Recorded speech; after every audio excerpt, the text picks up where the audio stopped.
Asante Mheshimiwa Rais. Mheshimiwa Rais, asante kwa kazi nzuri. Nebwaga Mheshimiwa Rais. Non tuba kuona Meru na bati kukira. Amen. Bato kuma 1960 antuba Meru community wataonekana, antuba Tharaka wataonekana, lakini kijana kutoka Kalenjin alioneti wa Meru wanaweza kuongoza. Ndipo tasema kwamba asante Mheshimiwa Rais. 2027 tunajua kwamba rais wa nchi yetu wa Kenya atakuwa ni William Samoei Ruto, na 2032 ambaye atakayesikilia serikali Ruto akiachilia 2032 atakuwa ni Kithure Kindiki.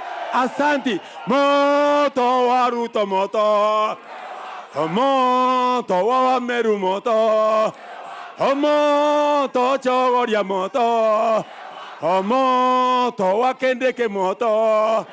Hagachawa anainama, anainuka, akaangalia, akaona Ruto, akatoroka huyo.